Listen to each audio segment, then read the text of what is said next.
네. 자, 이번 코너는 이제 특집 시간이 되겠고요. 연말 맞아서 이제 섹터별 전망들 해드리고 있는데, 자산 배분 전략, 사실 좀 모호한 표현일 수도 있겠습니다만, 세계 최고의 부자인 워렌 버핏은 그 명함에 포트폴리오 매니저 내지는 에셋 올로케이터 이렇게 표현되어 있다고 합니다. 자산을 잘 분배하는 것이 부를 이루는 척도가 되겠죠. 자, 이런 의미에서 도움을 좀 받고 싶고요. 전문가 한 분 모셨습니다. SC제일은행 자산관리본부의 홍동희 차장과 함께하겠습니다. 차장님 어서 오십시오. 안녕하세요. 네. 자, 지금의 글로벌 이 전체 자산 시장의 특징이라고 한다면은 위험 자산이라고 리스크가 있는 자산이라고 하는 주식시장과 그다음에 이제 안전 자산이라고 일컬어지는 채권 시장 두 개의 가격이 같이 동반해서 상승을 하고 있는 특이한 모습이거든요. 보통은 성격이 다르기 때문에 약간 이반되게 움직이는 경향이 정석이라고 하지만 같이 움직인다. 그럼 어느 한쪽은 지금 거품이 있는 것인지 아니면 이런 현상이 계속 이어질 것인지 어떻게 판단을 하시는지요? 예, 올해 전반적으로 자산 시장을 돌아보면 글로벌 투자자들에게 굉장히 좋은 한 해였습니다. 말씀하신 것처럼 전 세계 자산 가격이 상승을 보였고요. 특히 미국을 중심으로 글로벌 주식이 굉장히 강세를 보였습니다. 지금 현재 미국 증시는 매일 연일 사상 최고치를 경신하는 흐름이고요. 그렇지만 이 2019년에 한 해 동안의 성과만 놓고 보면 굉장히 좋은 성과를 거뒀지만 사실 시장 환경이 그렇게 쉽지는 않았습니다. 네. 미중 무역 분쟁이라는 이슈가 올해 내내 계속해서 시장을 괴롭히는 변동성 요인으로 작용을 했고 항상 불안한 상승이었죠. 예, 그렇죠. 근심의 벽을 타고 오른다고도 맞습니다. 표현하지만. 예, 그리고 브렉시트, 홍콩 시위, 다양한 불안 요인들이 계속해서 이어지면서 시장 환경이 굉장히 어렵게 만들었습니다. 그래서 아까 말씀하신 것처럼 안전자산 속성의 채권 그리고 금 같은 이런 자산들 역시 올해 플러스 성과를 기록을 하는 굉장히 좀 이례적인 한 해였다라고 보시면 될 것 같습니다. 네. 거의 모든 자산이 다 오른 것 같아요. 물론 부동산도 예외적인 아니고 물론 우리나라하고 해외 다 마찬가지지만 원자재 시장은 조금 예외적으로는 둔했던 것 같긴 한데 일단 자산의 가격의 이면을 보면은 정치적인 이슈였잖아요. 미중 무역 분쟁이 되네 안 되네 이렇게 계속 하다가 이제 될 거다라는 기대감으로 시장이 올랐는데 자, 내년에도 역시 이 이슈는 계속 이어지겠죠. 단기간에 끝날 문제는 결코 아닌 것 같긴 한데. 예, 일단 지금 현재 무역 분쟁 이슈만 놓고 보면 내년 상반기에는 좀 다소 휴지기에 들어갈 것으로 예상이 되고 있습니다. 네. 장기적으로 이 양국 간의 갈등, 기술, 안보, 외교 등의 여러 영역에서는 사실 불확실성이 지속될 것으로 보이지만 그래도 무역과 관련된 불확실성은 좀 크게 완화될 수 있을 것으로 보입니다. 최근 관세 인하와 관련된 실질적인 조치들이 논의가 되고 있는 상황이고요.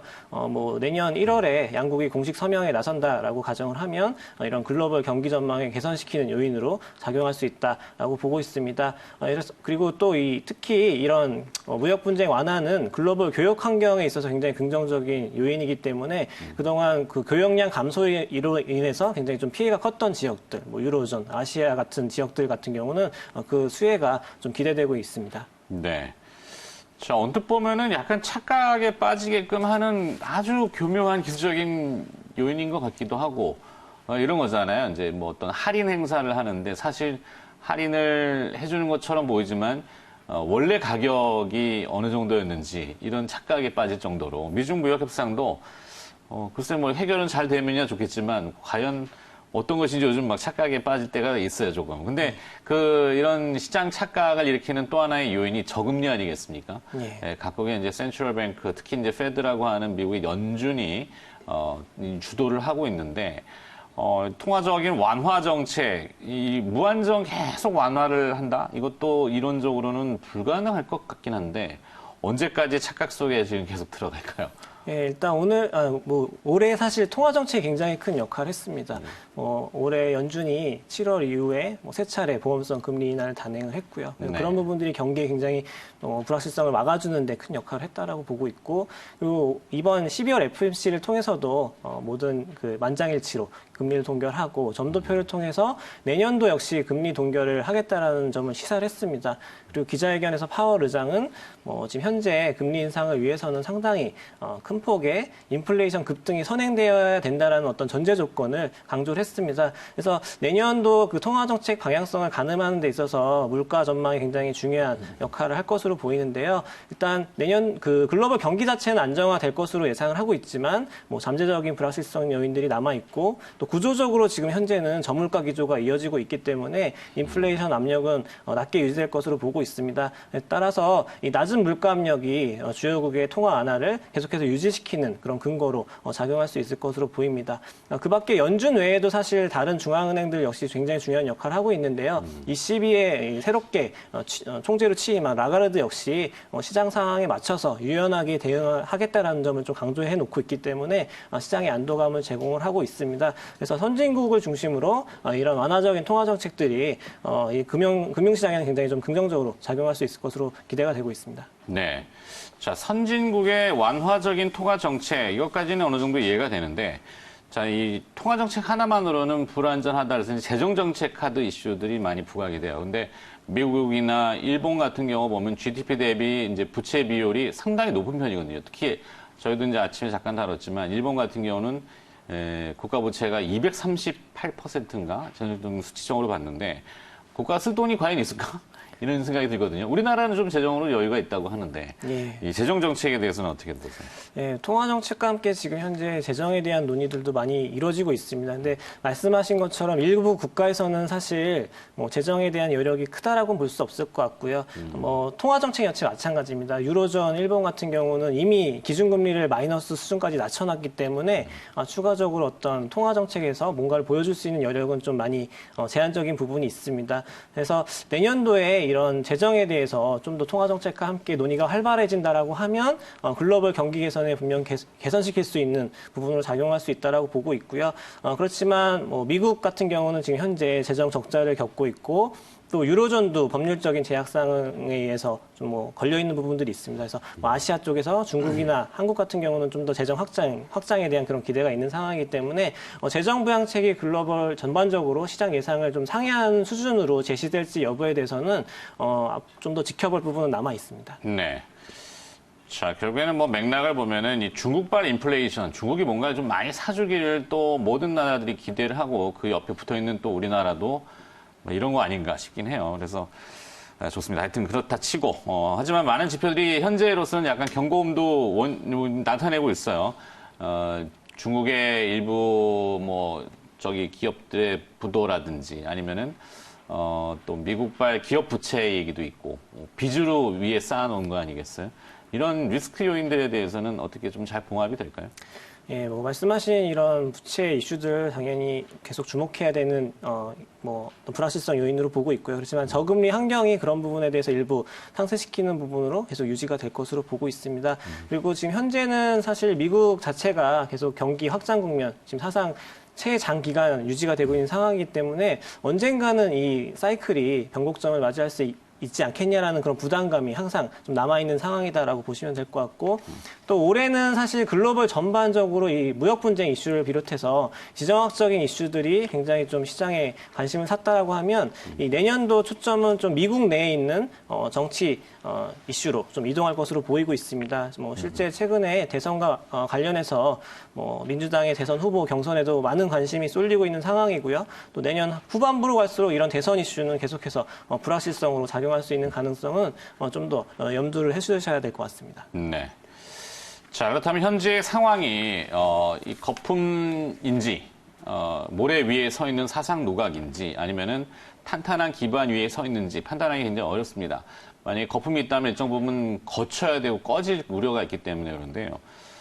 판단 어렵겠지만 스탠차에서 나오는 스탠차라고 얘기하잖아요. 저희가 네, SC제일은행에서 나오신 홍 차장님께서는 어떻게 지금 판단을 하시는지요? 지금 현재 주가 상승은 사실 내년도 경기가 개선될 수 있다라는 기대 그리고 기업이익이 회복할 수 있는 기대감들이 반영되고 있다라고 보시면 될 것 같습니다.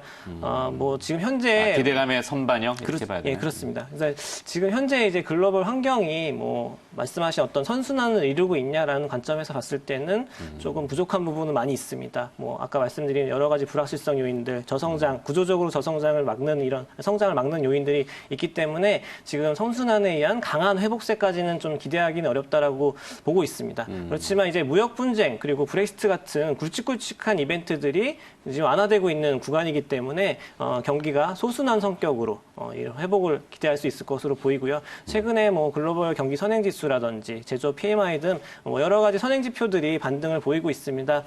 뭐, 그 밖에 또 기대할 수 있는 부분으로는 지금, 주가 상승을 견인하는 것 중에 하나가 유동성 확대입니다. 뭐, 연준은 지금 현재 양적 완화는 아니다라고 하고 있지만 단기 자금 시장에 계속해서 개입을 하면서 유동성을 확대시키고 있는 상황이고요. 이런 국면에서는 사실 주식이 좀 더 상대적으로 강세를 보이는 경향이 유지가 됩니다. 그래서 이런 풍부한 유동성 환경 안에서 그동안 좀 관망하고 있던 시장 참여자들까지 주식 시장으로 좀 자금 유입을 이어가고 있는 모습이 있기 때문에 긍정적인 상황들 좀 더 유지될 수 있는 그런 기대가 모이고 있습니다. 네, 좋습니다. 자, 그렇다면 정리 좀 해봐야 될 것 같은데요. 이제 자산 포트폴리오 전략을 내년에는 어떻게 꾸려가는 것이 좋은지 투자자분들, 시청자분들께 조언을 해주신다면요. 사실 요즘 해외 투자에 관심 많으신 분들 있어요. 국내 시장이 아이고 이렇게 안 되는데 굳이 여기서 목맬 필요 있나? 자꾸 이제 밖으로도 뻗어 나가시는 분들도 있는데 지금 잘 나가는 미국 주식을 하는 것이 현저히 지금이라도 유리한지 아니면은 그래도 다시 한번 국내 시장에 내년 조금 봐도 될지 요 조언을 좀 해주신다면. 예, 뭐 제가 지금까지 말씀드린 모든 내용들 좀 종합해 보면 네. 내년도 시장은 뭐 기대도 있고 우려도 있고 뭐 두 가지가 모두 다 상존하고 있다라고 보시면 될 것 같습니다. 그렇지만 현재 지금 우려보다는 좀 더 기회 요인들이 좀 더 크다라고 보고 있고요. 특히 이제 상반기를 중심으로 좀 더 주식 시장이 다른 자산보다는 좀 더 강세를 보일 수 있는 환경이 아닐까라고 저희는 생각을 하고 있습니다. 주식 안에서는 뭐 미국 주식 그리고 유로존 주식을 선호하고 있습니다.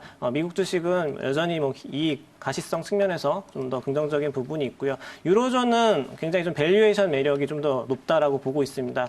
그동안 한 2년 정도를 굉장히 좀 외면받았던 부분들이 있고 또 기업이익 역시 2년 만에 좀 반등할 것으로 기대가 되고 있기 때문에 그런 부진세를 좀 딛고 회복을 보일 것으로 저희는 예상을 하고 있습니다. 네. 또 한국 시장 뭐 마찬가지입니다. 뭐 한국을 포함한 아시아 아까 말씀드린 것처럼 글로벌 교육 환경이 개선되는 구간에서는 좀 더 긍정적인 수혜가 반영될 수 있다라고 보고 있기 때문에 무역 분쟁이 추가적으로 악화되지 않고 좀 더 일단락되는 구간으로 가고 있다라고 보고 있기 때문에 경기 개선 기대감 그리고 수급 측면 그리고 이익 모멘텀 측면까지 기회가 여전히 존재한다라고 보고 있습니다. 그래서 저희는 업종 안에서는 이런 IT 그리고 금융 업종이 좀 더 실적 가시성이 높다 그렇게 보고 있고요. 네. 마지막으로 저희가 말씀드리고 싶은 거는 사실 주식에 대해서 저희가 상반기에 기회가 있다라는 얘기 드렸지만 종합해 보면은 뭐 우려 요인들 역시 대비를 해야 된다라는 의견을 말씀드리고 있습니다. 자산 배분이라는 것은 사실 다양한 포트폴리오를 통해서 불확실성을 대비해야 된다는 말씀이거든요. 그래서 네. 금융시장 안에 남아있는 그런 불안 요인들 감안해서